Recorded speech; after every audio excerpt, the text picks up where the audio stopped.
여러분, 무역타짜 채널의 백상현입니다. 네, 이번 시간부터는 인커텀즈 D 조건에 대해서 알아보도록 하겠습니다. 자, 우선 먼저 D 조건 그러면 어떤 조건들이 있느냐? DAT 조건, 그 다음에 DAP 조건, DDP 조건 이렇게 세 개가 있죠. 요거는 이제 2010년도 개정판에 그렇게 돼 있고요. 그 다음에 가장 최근에 개정된 인커텀즈 2020에는 D 조건이 DAP 조건, 그 다음에 TPU 조건, 그 다음에 DDP 조건 이렇게 세 가지가 있다는 거죠. 자, 그런데 요 2010년, 2020년도에 그 D 조건, 그 규정된 D 조건에 약간의 변화가 있었다는 거죠. 그래서 2010년도에 있던 DAT 조건이 약간 그 변화가 되면서 2020년도에는 이 조건이 제목이 DPU 조건이라고 바뀌었죠. 그쵸? 예, 바뀌면서 그럼 바뀌었으면 뭐 어떤 이유가 있겠죠. 그죠? 바뀐 내용이 있을 테고. 그쵸? 뭐가 바뀌었느냐?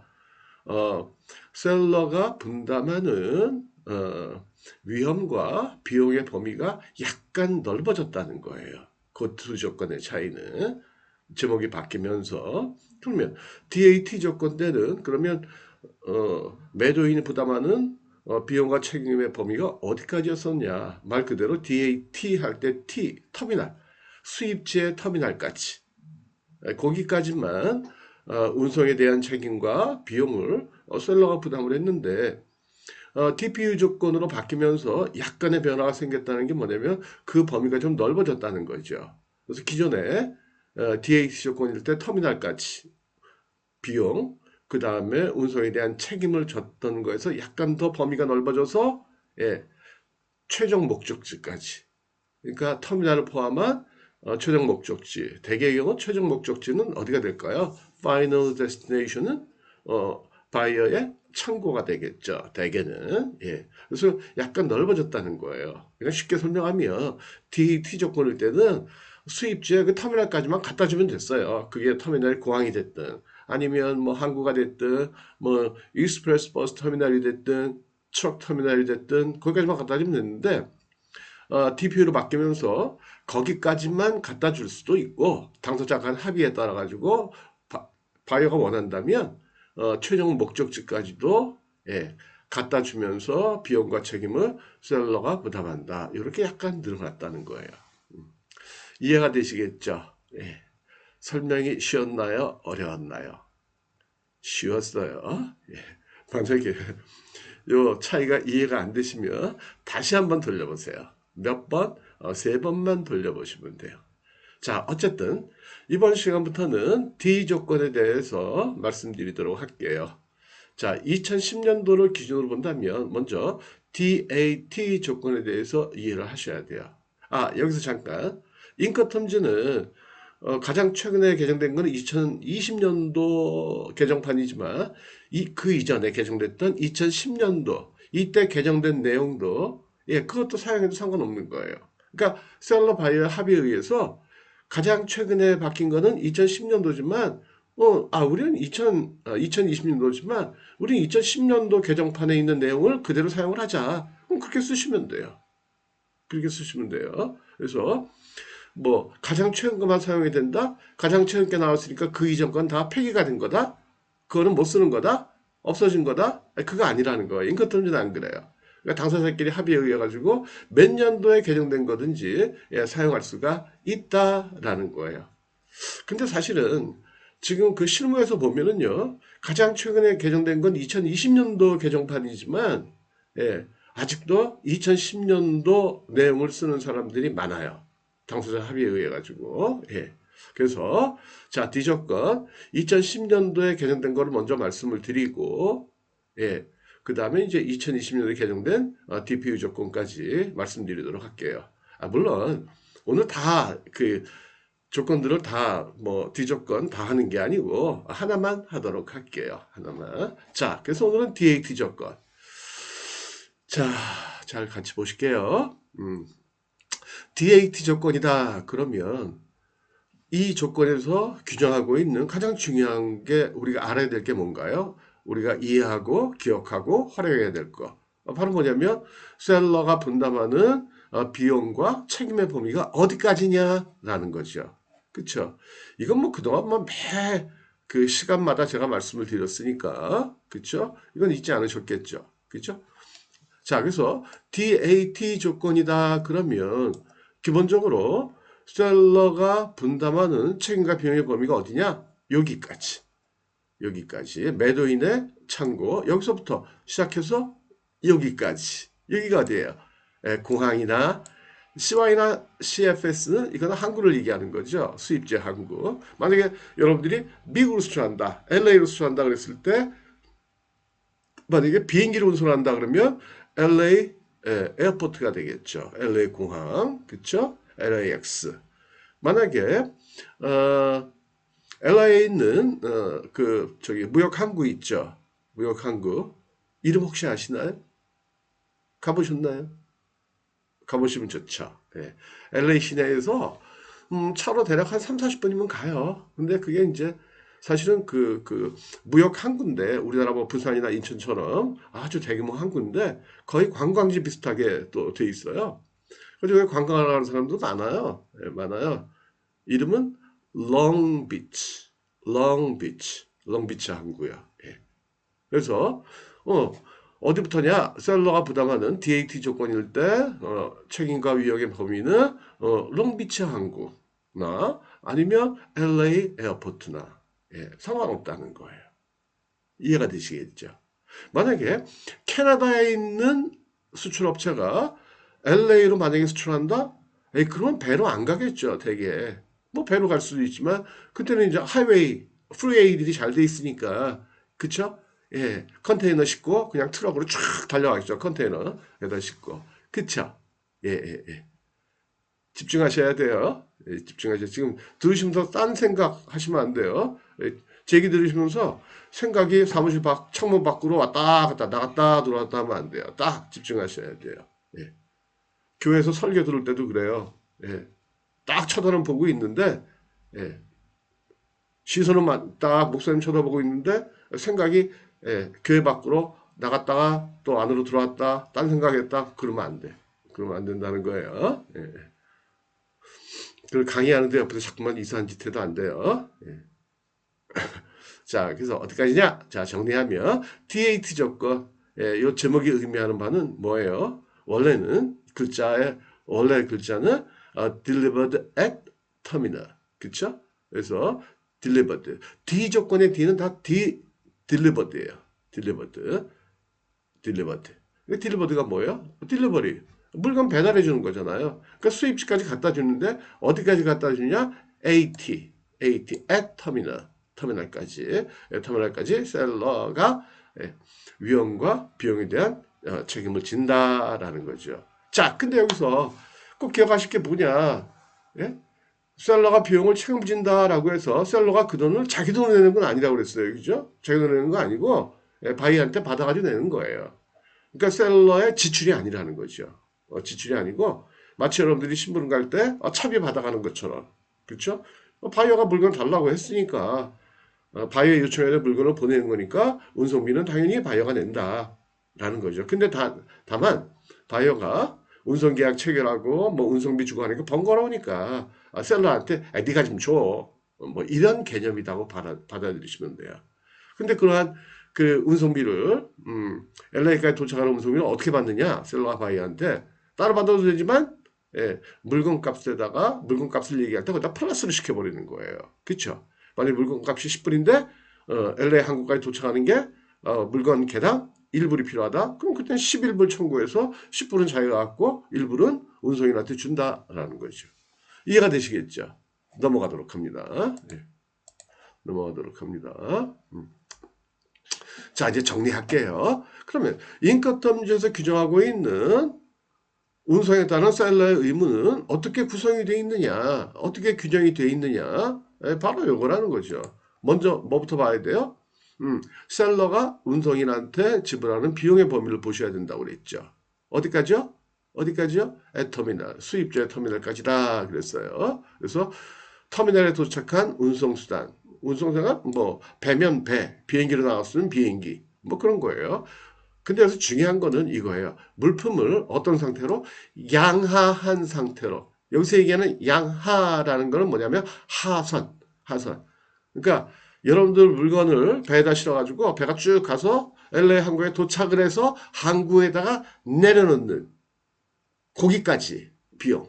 그러니까 배가 이제 부대에 딱 접안을 했을 때 물건을 내려야 되잖아요.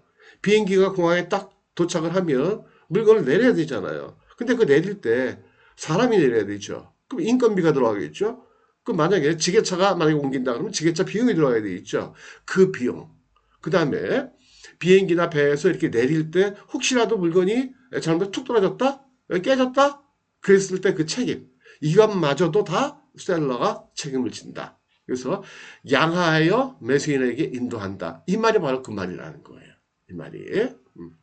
우리 지난 시간에 CPT나 아니면 뭐 이런 조건들, 그런 조건들은 되게 양하하는 거는 그 비용을 매수인이 냈죠. 그쵸? 근데 이거는 달라요. 뭐가 달라요? 양하하는 비용을 이거는 매도인, 셀러가 낸다는 거예요. 셀러가. 예. 이해가 되시겠죠? 예. 그 차이예요. 자, 그 다음에 위험은 인커텀즈에 규정된 11가지 조건 모두에 공통적으로 적용이 되는 원칙이 뭐예요? 위험은 셀러가 부담하는 위험은 셀러가 비용을 지불하는 데까지다. 그래서 비용을 터미널까지 지불한다 그러면 터미널까지 도착할 때까지 도착해서 물건을 내릴 때 이때까지 모든 물건에 대한 안전의 책임은 그건 셀러가 진다. 혹시라도 물건에 로스가 오거나 데미지가 오게 되면 손해가 발생하게 되면 그 책임 누가 진다? 셀러가 진다라는 얘기예요. 그래서 우리 이제 보통 그렇게 얘기를 하죠. 쉽게는 정리해서 얘기하면 터미널에 도착까지 할 때까지 모든 운송비 및 기타 비용, 그 다음에 거기까지 운송에 대한 책임, 이거를 다 위험에 대한 책임, 이거를 다 누가 한다? 도인이 한다. 셀러가 한다. 이해가 되시겠죠? 그 다음에 수출 통관, 수입 통관은 누가 하느냐? 이거는 통관은 누가 하느냐에 적용이 되는 11가지 조건에 공통적으로 다 적용되는 원칙이 뭐예요? 수출 통관은 수출상이 하고 수입 통관은 수입상이 한다라는 거였잖아요. 그 원칙이 그대로 적용이 된다라는 거예요. 이해가 되시겠죠? 자, 그 다음에 매도인의 임의보험이다. 여기서 뭘 알 수가 있어요? 우리가 보험에 적용이 되는 원칙, 모든 조건에 적용되는 보험 가입의 원칙은 뭐예요? 인커텀즈에서는 셀러 바이어 모두에게 obligation, 의무로 정해놓진 않았다라는 거예요. 그렇죠? 의무로 정해놓은 조건은 2가지밖에 없다고 그랬어요. CIF하고 CIP. CIF, CIP. 이거 말고 나머지는 다 셀러 바이어가 들든 말든 그거는 뭐 임의적으로 할 수 있도록 해놨다. 근데 안 들 수는 없잖아요. 그쵸? 현실적으로. 아니 그 진짜 엄청나게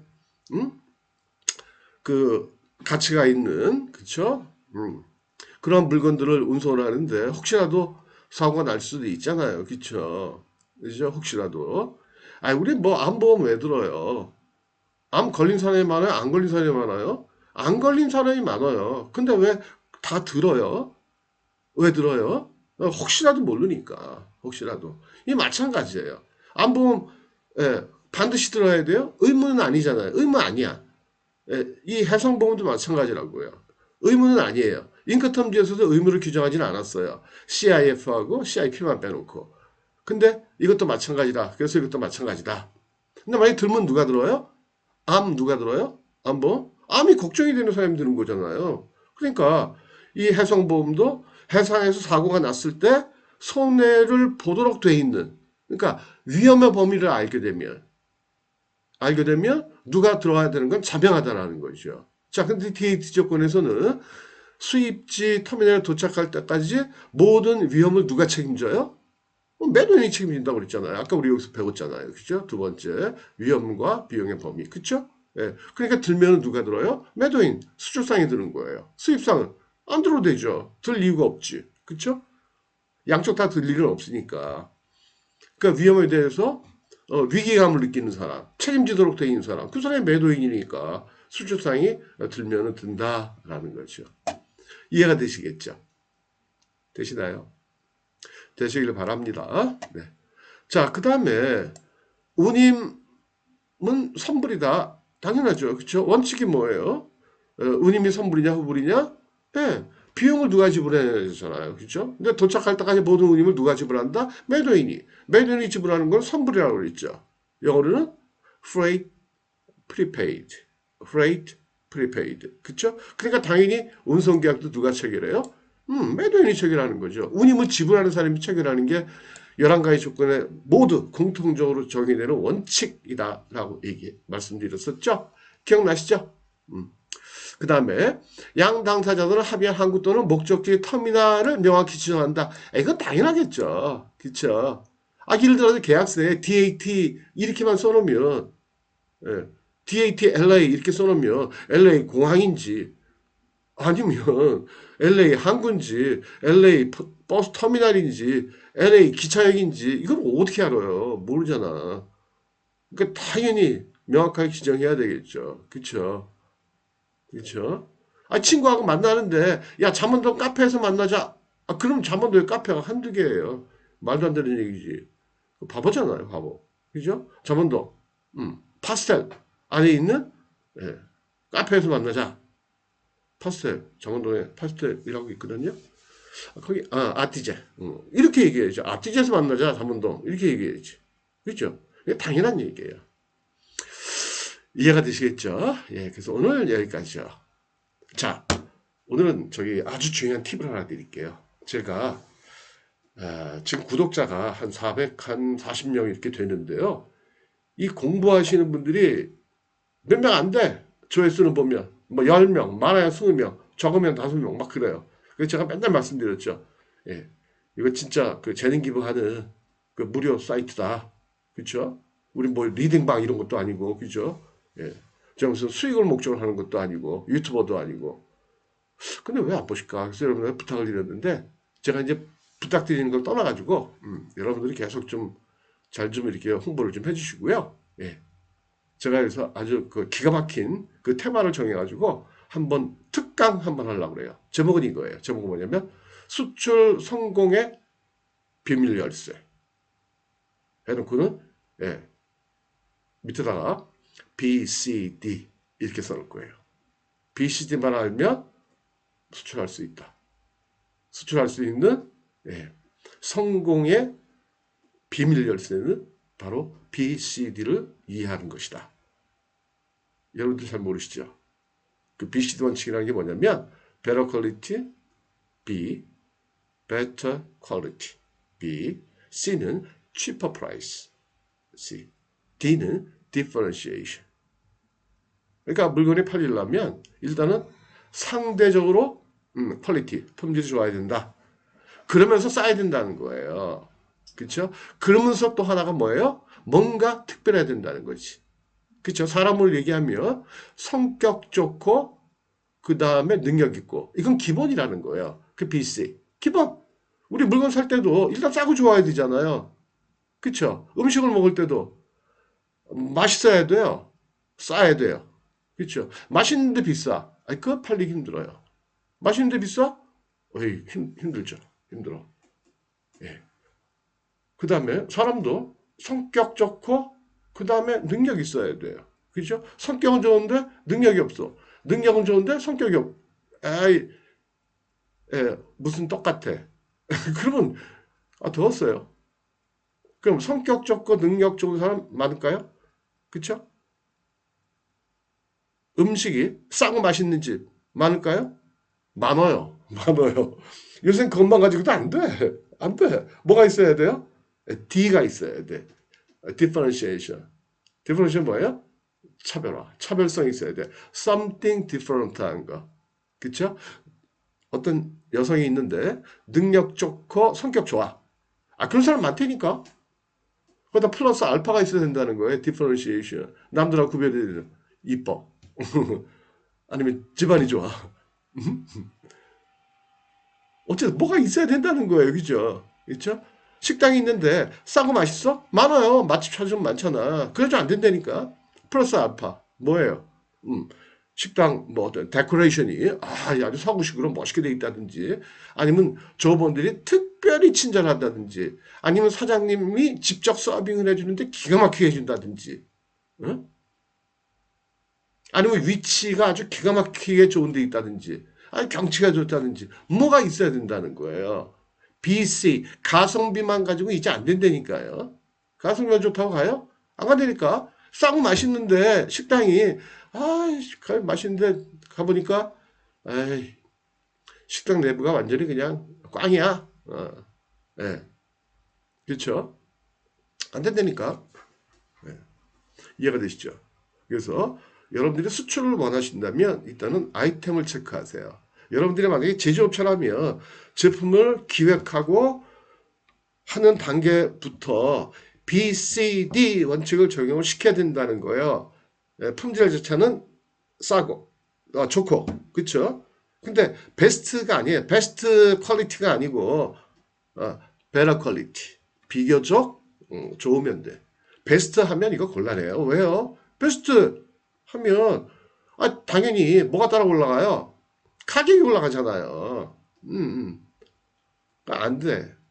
그래서 베러 퀄리티예요. 그 다음에 프라이스도 cheapest가 아니고 매우 싸야 되는 게 아니고 cheaper 비교적 싸면 된다. 그 다음에 something different 뭔가 차별화가 돼야 된다는 거예요. 그쵸? 근데 이 원칙을 잠깐만 잊어버린다니까 사람들이. 그래서 제조하는 회사라면 여러분들이 기획 단계부터 이걸 생각을 하셔야 돼요. 이거를.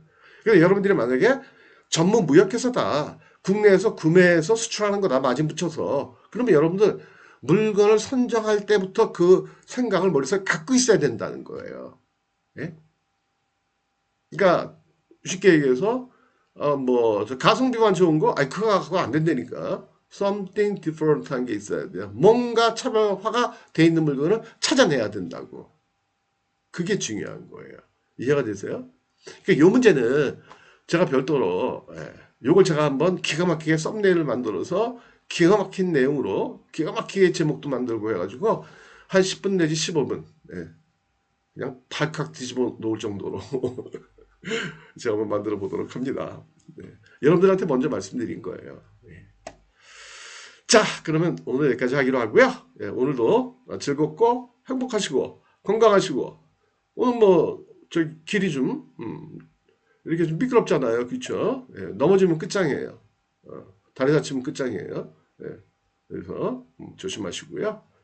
항상 조심하시고 좋은 일만 많으신 하루 되길 바랄게요. 마치겠습니다. 감사합니다. 네.